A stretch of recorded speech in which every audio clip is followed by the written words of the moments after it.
रहस्यमयी भूतिया रास्ता। हमारा भारत ग्रामीण परिवेश का देश है। प्रत्येक गांव में अपनी एक दूसरे से कई भूतिया कहानियां छिपी होती हैं। इसी तरह एक गांव में भी एक ऐसी ही डरावनी कहानी थी। ये गांव एक बहुत ही छोटा गांव था और उसके आसपास घने जंगल फैले हुए थे। इन जंगलों की चुपचापी रातें गांव वासियों को काफी डरावनी लगती थीं। एक रात एक युवक अपने दोस्तों के साथ वापस गांव लौट रहा था। दर्शनीय स्थलों का भ्रमण करने के बाद वे वापस अपने गांव की तरफ जा रहे थे। जब रास्ता घने जंगलों से गुजर रहा था तो एक विचित्र रूप से बनी राह उन्हें रुकने पर मजबूर कर दिया। वे युवक डरे हुए से एक दूसरे को देखने लगे। धीरे धीरे वे सुनने लगे कि वहां कुछ अजीब आवाज आ रही है। आवाज एक संगीन रोने जैसी थी जो उनके हृदय को भयंकरता से भर देती थी।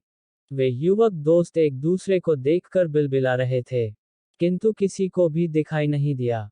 आवाज बढ़ती जा रही थी और वे एक जगह पहुंचे जहां से वे आवाज आ रही थी। वहां एक पुरानी छिनी हुई इमारत थी जिसकी चट्टानें काली और खिलने के बिल्कुल बराबर थीं। उस इमारत के बगीचे में उदासी भरी थी और वहां से ही वह भयंकर आवाज आ रही थी। युवक अपने दोस्तों के साथ धीरे धीरे उस भूतिया इमारत के पास पहुंचे। एक विशाल गेट उन्हें स्वागत कर रहा था जिसका द्वार खुला हुआ था और हल्का हवा का झोंका आ रहा था। युवक का एक दोस्त बोला, क्या हमें अंदर जाना चाहिए? दूसरा दोस्त डरे हुए टोन में बोला, नहीं नहीं, यह इमारत भूतिया है, हमें यहाँ से जल्दी चलना चाहिए।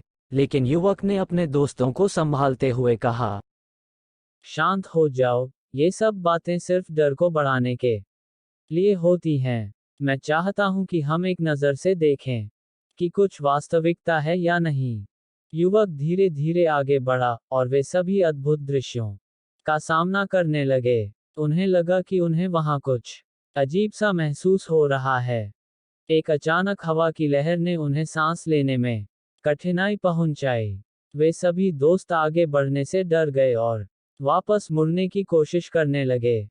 लेकिन वे जंगल में अनजान रास्ते में आ गए और अब वे रास्ता भूल गए थे। हवा की लहर उन्हें एक पुराने वृक्ष के नीचे ले जाने लगी। उस वृक्ष के पास एक छोटा सा मंदिर था जिसे भूतिया मंदिर भी कहा जाता था। युवक अपने दोस्तों के साथ मंदिर के भयानक द्वार पर खड़े हो गए और उन्हें आवाज के कारण खुद को रोक पाने में सफलता हुई। धीरे धीरे वे आवाज से बाहर निकलने के लिए तैयार हो गए। वे ये सोचकर थम गए कि इस भूतिया रास्ते से कैसे बाहर निकलेंगे। जब उन्होंने अपनी दोस्तों को देखा तो उनके आंखों में डर की झलक नहीं थी, उनकी आंखों में तो विचित्र निर्णय की चमक थी। वे दोस्त बोले, हमें यहाँ से जल्दी निकलना चाहिए। युवक धैर्यपूर्वक बोले, नहीं, हमें इस भूतिया मंदिर में जाना चाहिए। यहाँ कुछ खास है जो हमें इस रास्ते का पता बता सकता है। धीरे धीरे वे मंदिर के अंदर चले गए और वहां एक बड़ी पुरानी पुस्तक पड़ी हुई थी। पुस्तक के बारे में अधिक जानकारी के लिए वे पुस्तक को खोलने का फैसला किया। पुस्तक के खुलते ही वे अद्भुत वस्त्र और चमकदार गहने देखे। वे पुस्तक के अंदर उलझे हुए एक चिट्ठी भी देखे जिसमें लिखा था, यदि तुम यहाँ पहुँचे हो तो इन चमत्कारिक वस्त्रों को पहनो और अपनी मनोकामना मांगो। युवक अपने दोस्तों के साथ उसी प्रकार के वस्त्र पहन लिए और अपनी एक एक मनोकामना मांगने लगे। चमत्कार हो गया, उनकी मनोकामना पूरी होती गई। वे चित्रंजनी देख रहे थे जो उनके सामने घट रही थी। युवक और उसके दोस्त बहुत खुश थे। उन्होंने इस रहस्यमयी पुस्तक को लेकर वापस गांव जाने का निर्णय किया। इस अजीब घटना ने उन्हें ये सबक सिखाया कि जीवन में कभी भी डर और अशांति से पलटकर आगे बढ़ना चाहिए। कहानी का सार कहते हैं कि हमें कभी भी डर को मात देना चाहिए और जीवन की चुनौतियों का सामना धैर्य से करना चाहिए।